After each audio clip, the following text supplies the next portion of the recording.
Hello and welcome to ReelQuick episode 48. I am Seth, joined as usual with George, Tyler, and unfortunately not Cam today as he has gone to pick up his new puppy. If you've listened to our episode on... When's this going out, Tyler? Friday? Yeah, this is coming out Friday. So yeah, 4 days ago or whatever the episode would have came out. Yeah, so you listened to our episode 4 days ago, you'll know that he wanted to get a dog, so unfortunately he can't be joining us today. But today we have a Patreon review request, and we're going to be doing Martin Scorsese's Raging Bull. Before we get into it, as usual, please feel free to hit a like on the video, give us a sub on YouTube, and obviously drop us a rating on Spotify. We recently hit 1K on there, and also drop us a rating on Apple Podcasts, trying to get up a bit on there as well, and follow us on all the socials. And of course, with the Patreon, you do get many benefits. Feel free to check out what we can offer, and also one of the many benefits is having one of a movie that you want us to review. We might end up doing so. Today, our review is going to be Raging Bull, and this was suggested to us by our great patron, Dylan_Chip. Now, I believe this is a rewatch for me, a rewatch for George. Tyler, have you seen this before? This is the first time for me. This is like a soft rewatch. I haven't seen this movie in forever, so it's one of those like rewatches. It's been a while for me. It felt like a first watch. It was to the point where I pulled the cam and I was like taking notes throughout the movie just because. Wow. Well, you can do that when you're at home. It's a bit different when you're in the film. Yeah, I would never do it in the theater. Don't get me wrong. Also, back to back Scorsese. I didn't realize that. Yeah, it is. Yeah, I just thought about that earlier. Just very polar opposite Scorsese in general, really. I'll go through the synopsis first. So obviously, this is an adaptation of the autobiography of the boxer Jake LaMotta. So the synopsis goes as follows. When Jake LaMotta steps into a boxing ring and obliterates his opponent, he's a prize fighter, but when he treats his family and friends the same way, he's a ticking time bomb, ready to go off at any moment. Through LaMotta wants his family's love. Something always seems to come between them. Perhaps it's his violent bouts of paranoia and jealousy, and this kind of rage helped him become a champion, but in real life, he winds up in the ring alone.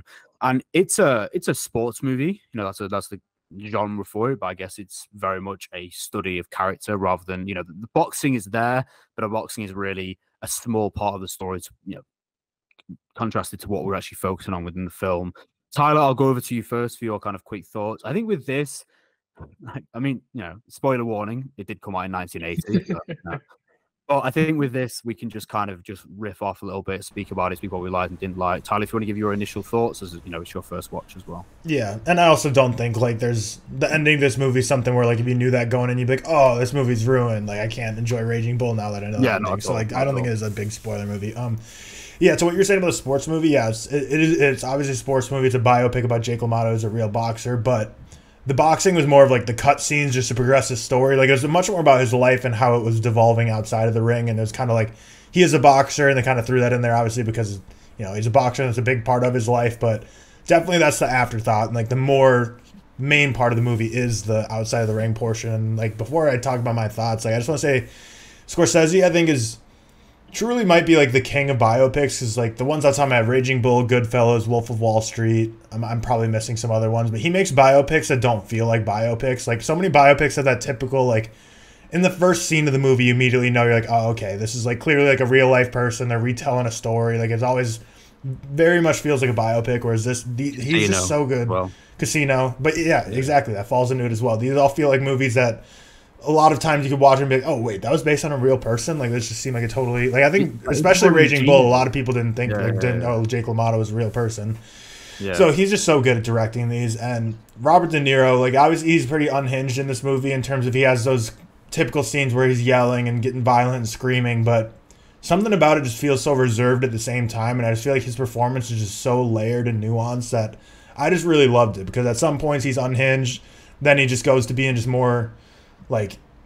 almost introverted, he's I don't know, he's just you can tell he's a guy who's really battling internally with who he is and what his life is becoming. He's not all there in the head, early on you have the scene where he's with his brother, played by Joe Pesci, where he's literally just keep punching him in the face, and he's just getting the shit beat out of him over and over. He's hit me harder, and just bare knuckle punch. Well, I guess he wrapped his knuckles up with a towel, but just getting shit still hurts. Yeah, exactly. He's just not all there in the head, and just the way Robert De Niro is playing that role is just so good. And he did win an Oscar for it. It was his second Oscar, so much deserved, because this is an incredible performance.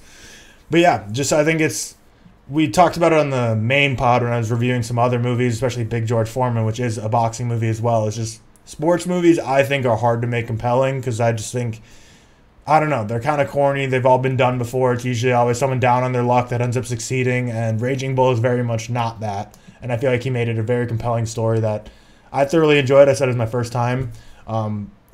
I guess so for my rating, I haven't given my official rating yet, but it's going to be like a 4.5 star for me. Not quite 5-star level, just based on like I just didn't love it enough to put it at the 5-star, but definitely like an exceptional movie that I really, really enjoyed. So like 4.5 star for me. I think Martin Scorsese's like could like I was gonna say almost at his best, but this could be like at his best basically here. And Robert De Niro, same thing. Both of them just bring their absolute A game. And Joe Pesci does what Joe Pesci always does, just freaking a small little guy, thick Italian accent, just being a supporting role. But yeah, Raging Bull is a great movie, and it's been so long since I've had to get this checked off my watch list, so I'm glad we picked it for this week. Yeah, there's like a few questions we're going to go over after we've kind of more discussed the film regarding Scorsese as well, and Raging Bull, and where you kind of would put it, because a lot of people really love it, but then I know people who don't particularly like it as well. George, like you said, it's been a rewatch for you after a while. So Long it's kind of like time. going into it fresh, really, when you don't remember that Yeah. one. Yeah, it's not that I didn't like remember it. It's just it's one of those things. I haven't seen it in forever. Like I truly mean forever. So I'm also happy we picked this because I've been meaning to rewatch this just to like rerun through like Scorsese's filmography, especially before Killers of the Flower Moon comes out. Yeah. And I actually lowered my rating from a 5 to a 4.5, and that's not like a knock to the movie. That's just I don't know. There's just certain instances of boxing that I don't think hold up too well, but from a technical perspective, I think the camera work and the editing is mesmerizing. And I'm on Tyler's side with the whole.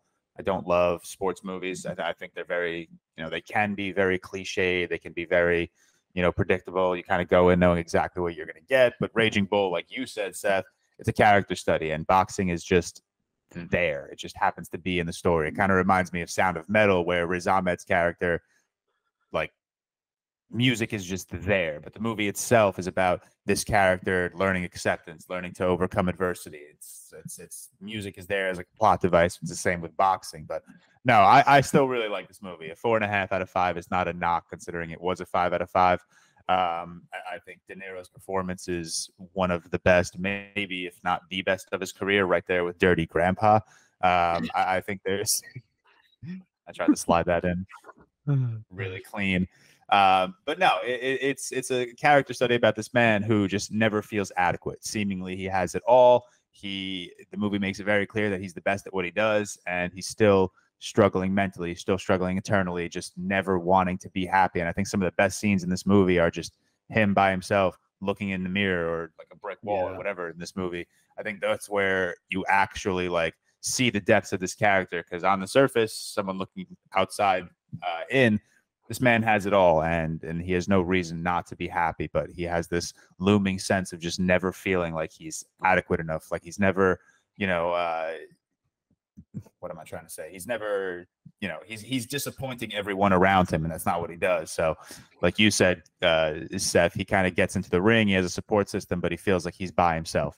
But no, I really like this movie. I always have. I've always held up that it's one of the, if not the best sports movie out there.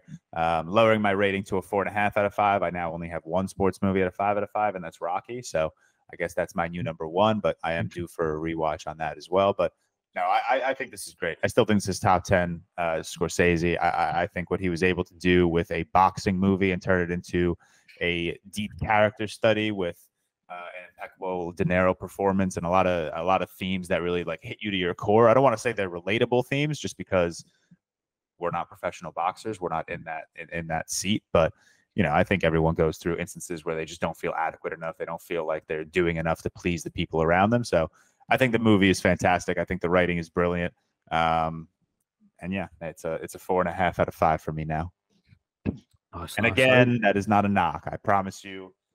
Remember when we went through the ReelTok collection and the amount of movies I lowered to a 4.5 out of 5? Yeah, I did the same. I think we all did. It's kind of like you kind of want to know that's a 5 out of 5 for you to be on like our prestigious collection. But also, and I hope this doesn't come off like pretentious, but like I feel like since all of us have been on TikTok, we've watched so many more movies, so many movies like out of our comfort zones that maybe we wouldn't have watched previously. And I think that just kind of gave us a new perspective on film. It helped us, be able to maybe analyze film more in depth than maybe we used to. So I don't know. I feel like my initial 5 out of 5 was just, oh, Scorsese, sick.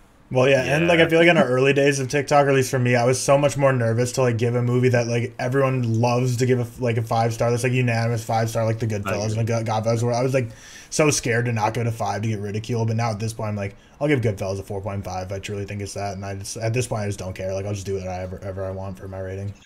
Yeah, it's the same with me, man. I think when I started TikTok, I would just like watch anything that was acclaimed. I'd be like, yeah, 5. Because I'd be scared of people. Do you know what I mean? And if it had like over a 4 on Letterboxd average, I'd be like, okay, so it has to be like a 4.5 or above. So I can't be doing a 4 or a 4. Whereas I think, taking it, like you said, as rewatching things. Can you bring that logic back when you rate La La Land, please, and just give it a 5? I'll be a 3.5 next time. Stop. Yeah, but I think that, like you said, sports movies in general are really 10 a penny. There's so many that they follow. I do like a good sports movie, but they do all follow a particular formula, which is why Rocky was so great at the time, because it was the first to really do the underdog story, which is why I appreciate why people like Rocky so much, and so do I. It's like a 4.5 for me, same as Raging Bull, which obviously Raging Bull, 4.5. I've not seen it in, I want to say, like 2 years. It's probably been a bit less than George, but it's still been a good amount of time where I can kind of reassess things. I think it's a really, really great movie. I think it's really, really good. I think it's not only is it best aspects for me are actually on the technical level. I think it's seamlessly edited. I think some of the shots are just truly incredible.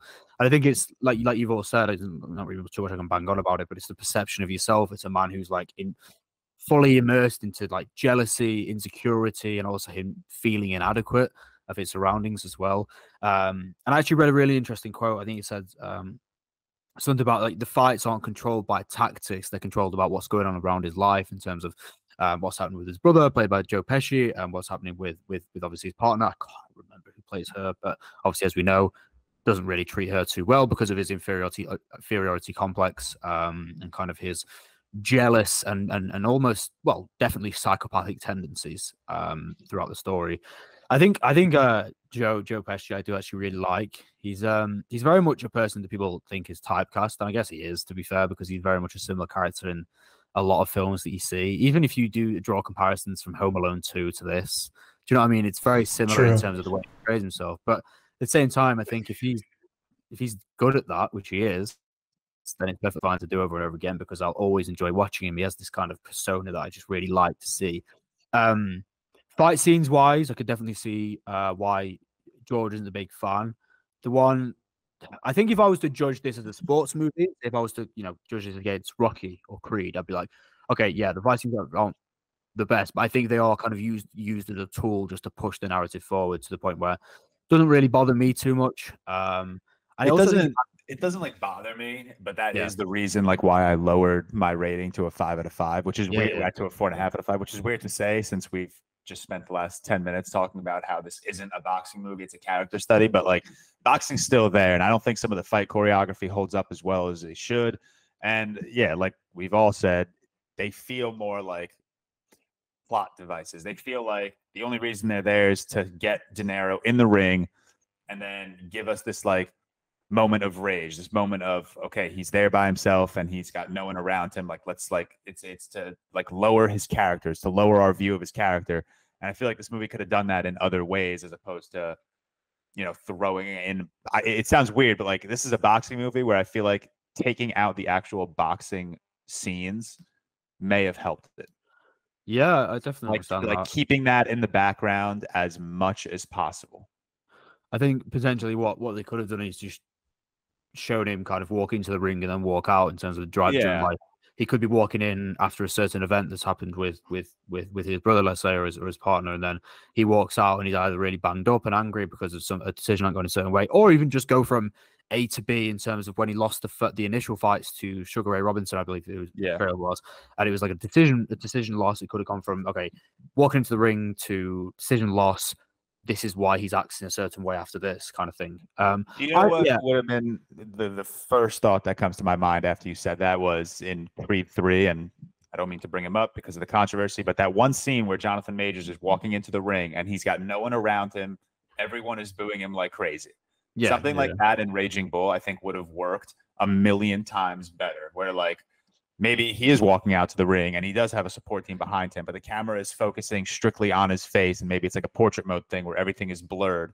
And it's like, okay, he's with people, but he still feels like he's by himself. He still feels like no one is truly there with him.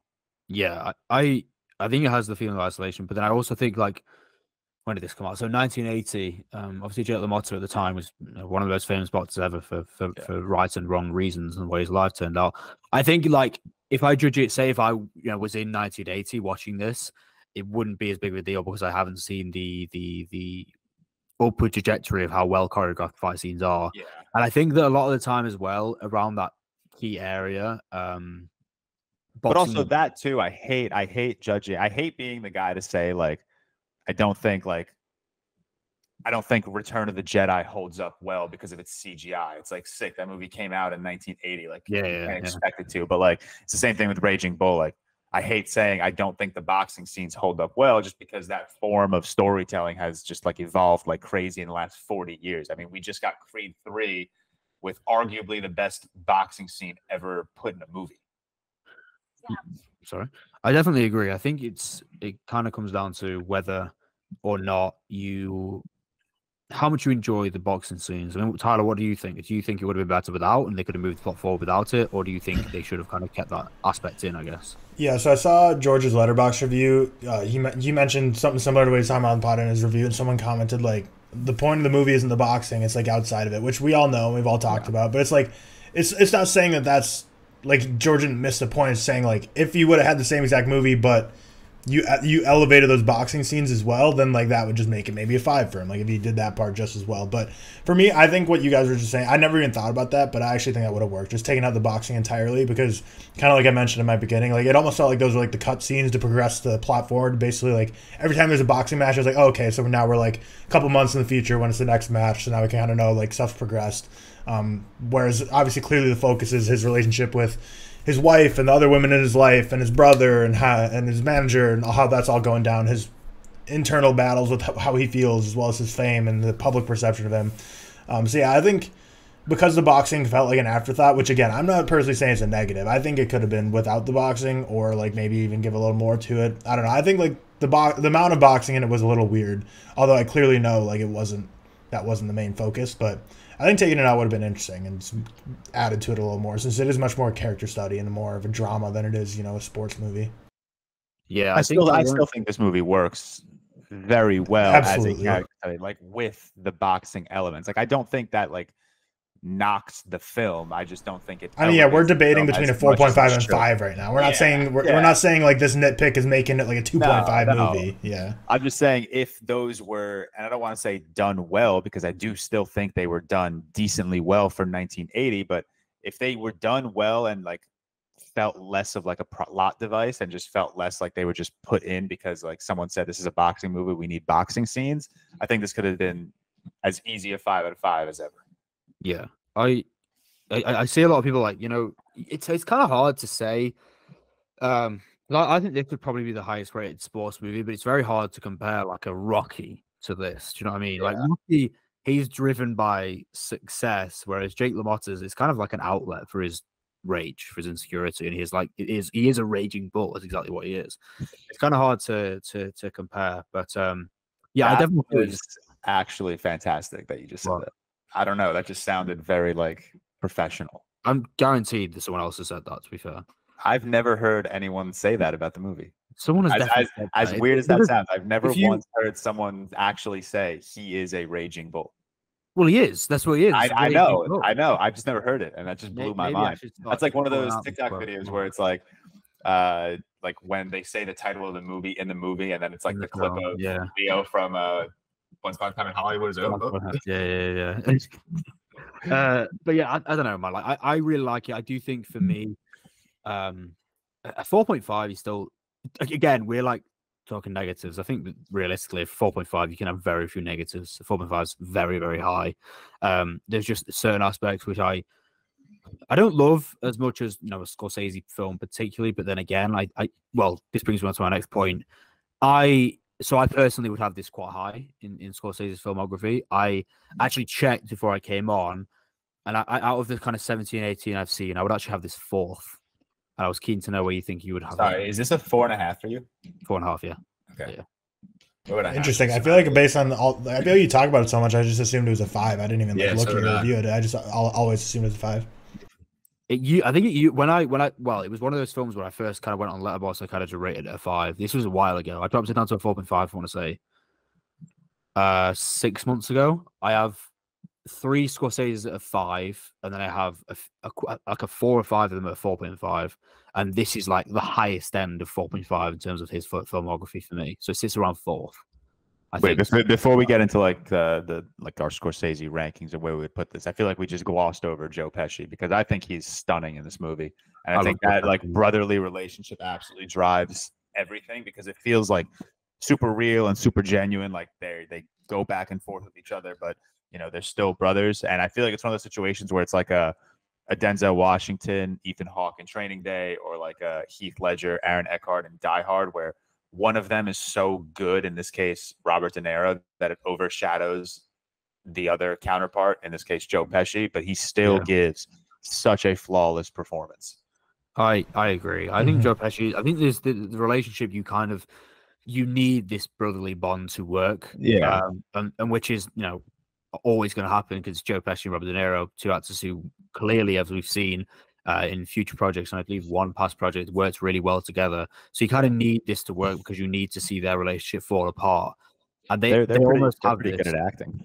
They are pretty good at acting. Yeah, they are pretty good, especially Robert De Niro. And you kind of need to see that them kind of fall apart because that's kind of where his demise starts, isn't it? Did you guys know like how much weight Robert De Niro gained for this role? Kind of crazy. Actually, I didn't. It's like 50 pounds. He gained a chunk. Yeah. So I guess like I can just transition that into quickly going over our fun facts for this movie before we get into our like Scorsese rankings overall, because I feel like that'd be a good way to end it. So yeah, like Martin Scorsese like multiple times wanted to like pause filming of this movie because he like was so concerned about Robert De Niro's weight gain. He's like, this like can't be healthy that you're gaining this much weight this fast. But you're talking about Joe Pesci's performance. It was so good that apparently Jake LaMotta's brother Joseph, who Joe Pesci's playing, sued the film for $2.5 million for saying that the film was so unflattering depicting him. So Joe Pesci's performance is so intense, I guess, that the actual guy who's playing was like, hey, screw this performance of me. And a similar thing for Jake LaMotta. The first time he saw this movie, he said it made him break down in tears and realize he was a terrible person for the very first time. And he asked Vicky LaMotta, was I really like that? And Vicky replied, you were worse. So Jake LaMotta, not a great guy. A couple more fun facts. In 1978, which I don't know, I guess, a lot about Martin Scorsese's life, so I didn't know this, but in 1978, Martin Scorsese was at an all-time low after New York bombed at the box office, and he overdosed, or near overdosed from cocaine, and Robert De Niro visited him in the hospital and basically said, you need to clean yourself up and make a movie about a boxer. And De Niro and Scorsese worked together here, obviously, after the Godfather movies came out, and De Niro was making The Godfather at the time, and De Niro and Scorsese made this together, and then Scorsese said it believed it revived his American career because he's planning on Scorsese is planning this to be his last American movie, and he's planning to pull a Once Upon a Time in Hollywood and move over to Europe and make smaller movies. But this restored his career, and the rest is literally history for Scorsese because he just freaking went on a tear. I think I have one more. I think this is true. I read this a few months ago, and the first film that Scorsese and De Niro did was Mean Streets back in '73, which I quite like. It's not anything spectacular in his filmography, but I like it. It's like a 4-star for me. But that was kind of Robert De Niro's one of his breakthrough performances, obviously 3 years before Taxi Driver. And at that time, Robert De Niro was obsessed with Jake LaMotta's life and everything. He was he basically had to persuade Scorsese for like 6 years to try and do a film. And Scorsese couldn't wrap his head around how he would do it, and it was basically Robert De Niro pestering him from '73 all the way to like '78 to do this film. So I found that quite interesting because you can clearly tell how much Robert De Niro studied Jake LaMotta as a person. Robert De Niro seemed like he was obsessed with this role because he pulled like a Tom Hardy, because he said in preparation for this role, Robert De Niro, he literally like became a boxer. He entered himself in 3 Brooklyn boxing matches and won 2 of them. So he became a legit boxer. That's so crazy. And he legitimately broke Joe Pesci's rib in the sparring scene in the movie. They kept that scene in the movie. So another, Lord of the Rings little fun fact where you can point out the movie and be like, hey, right there in that scene, he actually broke his rib right there. And then lastly, we kind of mentioned it earlier because this came out when boxing movies are at like the pinnacle. Like Rocky came out in 76, Rocky 2 79, Main Event 79, Prize Fighter 79. This came out in 80. So one of the main reasons the movie is in black and white is Martin Scorsese said he just wanted to differentiate from all other boxing movies. There's a couple other reasons saying like this movie was so bloody and Scorsese didn't really want to depict that in color. And Jake LaMotta often said like he felt like his life was remembering his life was in black and white. But one of just the main reasons was just as simple as there's so many boxing movies coming out at the time that they just used it to try to differentiate themselves. I forgot to mention that as well. You know the scene which is like in color when it shows the memories of Jake LaMotta like near the start. The few scenes are there. I think that's clearly meant to depict the vast contrast between how much of his life was negative and how much was positive. And tries to show that using color, which I think is interesting. I also think the black and white. I think the black and white really works for this film as well. I think it works in his favor massively. I think it has a massive effect on the emotional investment of the character in general. Yeah, I really like the black and white, to be fair. I know some blank keen on it. So where is this in your Scorsese rankings then? Or George, you had something to say? I was just going to say, again, this was a first watch in a very long time, and I was very curious going in on how the black and white would hold up, and I think that's still one of the most stunning aspects of this film. Yeah, I agree. Yeah.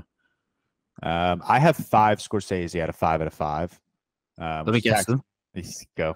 Taxi Driver, Goodfellas, The Departed. Yes. I think you have Wolf of Wall Street at 5, and then, 2010s. Shutter Island. Oh, The Irishman. Really? I didn't know you had that at 5. Interesting. I have Shutter Island at 5. I love Shutter Island, but like my 4.5s. I don't know if I would put Raging Bull above Gangs in New York or After Hours or King of Comedy. George, do you want to hear something bad? Oh, God. Gangs of New York is my second. Yeah, I know. You've told me this. I don't know, man. Like Gangs of New York for me, I think I have to rewatch that, to be fair. It has been a while. It has been a while for me too. So admittedly, maybe I just am not remembering it as being as amazing as I think it is, especially looking at like what all of my mutuals rate it. I'm the only one with a 4.5 out of 5. And then really interesting. Yeah. Sophie has it at a 3. So maybe I'm not remembering it properly, but the performances in that movie have always just stuck out to me as like some of the best ever. One of like the best ensembles. The performances are great. Yeah, which is why I just think I like hold it to a 4.5 out of 5. But I am due for a rewatch on that one for sure. So I have 4.5s. I have The Irishman, Casino, King of Comedy, and The Departed, and Raging Bull. There's a couple I haven't rated because it's been too long, like The Last Temptation of Christ. Wait, whoa! You don't have any Scorsese at 5 out of 5? What? No. I'm going on to that. I was just saying the few that I think could be like here. Okay. Like The Last Temptation of Christ. I was going to say, like, you fucking money, like Goodfellas. No. So and then I've the top 3 for me would be Goodfellas first, Taxi Driver second, After Hours third, and then Raging Bull 4th, and then probably looking at maybe The Departed or King of Comedy 5th. I'm not sure, but yeah, I'd say 4th for me. Yeah, it would fall between like 6 and 10 for me, maybe, or 6 and 9 or 8. Have you seen The Silence, George? The one he did with Andrew Garfield? I might put that above Raging Bull. I haven't seen it yet. I know a lot of people love that. I need to watch that. That one's one of his most slept on movies for sure. That movie is so. I actually can't believe that movie is so slept on, considering it's Scorsese. Considering it's a religious project, isn't it? So people are like, I mean, who cares if it's a religious project? It's Martin Scorsese. Well, it's the same as his. This is 2016. So what is it? This is his first movie after the massive Wolf of Wall Street he made. Yeah. Andrew Garfield, Adam Driver, Liam Neeson. Like, come on. I forget Liam Neeson. Man, I need to watch this. And the weirdest thing too is like that was the same exact year as Hacksaw Ridge, which is another religious project. That movie I feel like everyone's seen and everyone knows by Hacksaw Ridge. I actually can't. But that's a war movie though, isn't it? It's like people will like no one ever talks about The Last Temptation of Christ, which is obviously the one where Willem Dafoe played Jesus. It's the biopic that Scorsese did. And I haven't seen that in years, but that was like amazing. No one ever speaks about that. I think there is such a thing as like people just kind of with these sort of things they can just brisk by them. I don't know how Silence did at box office. I don't know what the numbers were. I can't imagine it did too well. Can't imagine it was good off. Yeah, Tyler, where does it land for you, Raging Bull? So my rankings are obviously weird because I started rating movies way later. So I only have 6 Scorsese movies ranked. I only have 6 Scorsese movies ranked, but looking at his IMDb, I've seen like I don't know, at least like 12 of these. So in terms of ranking right now, I think it'll be 3 behind Goodfellas and Shutter Island. But yeah, because I really like Shutter Island as well. But I don't have any 5 stars rated right now, even though I know like The Departed. Like I just haven't watched The Departed in a couple of years, but that's like a 5-star movie for me. So he has 5-star movies for sure that I just haven't watched in the last year and 4 months. Big Shutter Island fans. Yeah, Shutter Island's a weird movie because I feel like I've seen equal amount of people that love it and equal amount of people that like are like this movie sucks and is overrated. So, but I guess that's kind of the same with a lot of film bro movies. But yeah, I have it like a 4. So I think it is a 4 or around there. So I think it's like perfectly rated. I think it's really, really good. I'm not. Silence had a budget of 50 million and made 24 million. I've just seen that. Yeah, I'm just looking at it now. So big L. Films like that, they just struggle, don't they? Yeah. But I definitely enjoyed Raging Bull a lot more than The Age of Innocence, even though I know a lot of people love The Age of Innocence. We even got a comment on our video, people being like, "This is literally Martin Scorsese's best movie," and it's like, if you think that, more power to you. But it's like, nah. I'm sorry to tell you, I have it last, unfortunately. Yeah, same. Well, I think then again, though, it's still a positive rating. Last question I want to ask is, top of your head, where does this rank for you in terms of the De Niro performances that you've seen as well?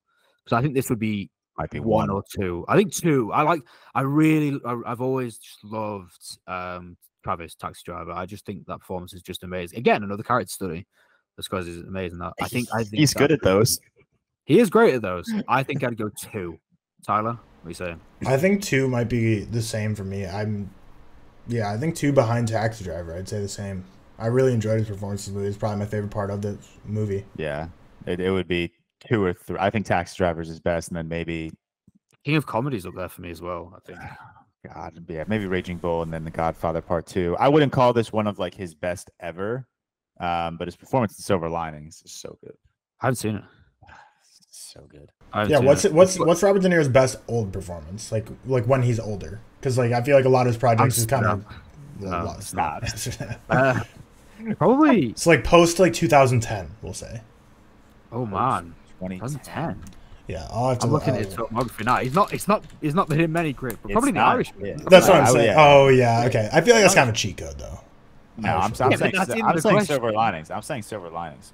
Is he better than that than The Irishman? Interesting. Yeah. I feel like we're overlooking The Intern starring Anne Hathaway. But yeah, wow. After 2010, he has not been in a lot of great projects. He's been in a lot of movies. He stays busy. He doesn't need to, though, does he? He's been in that many great films, and it's like, fucking let him get a bag for a bit. Do you know what I mean? Literally. He walked into like the end part of his life, and he's like, I just want to set my kids up for success. Like, the guy is like, how many great roles that we can give him a break? Although Killers of the Flower Moon, who knows? He might be great in that, which I'm very excited to see that. I didn't even know he was in that until the latest pictures came out, but that's more of the fault of the movie not showing anything other than that one damn picture. It's great marketing though, because I've been tweeting about that non-stop. It's similar with The Whale, just showing that picture of Brendan Fraser over and over again. How do you know what I wonder? Like, how do you get Robert De Niro to do Dirty Grandpa? Because like you got to be sitting there like it's got to be money. It's for now. I would say it has to be money. I'd be like, I would wanted to try comedy roles to ask him. I would be like, there's no way he would ever do this. Yeah, but unless he actually, I doubt it. I think it was just money, but unless he actually just weirdly wanted to do some comedy later down his line, you know what I mean? It's not really something. I mean, ever since 2010, he's in like at least 3 to 4 projects a year. So I feel like it's just for him at this point in his life. He just gets scripts sent to him, and he's just like, I just want to do like 3 movies a year as a supporting role, and whatever most intrigues him, he's like, I'll do these.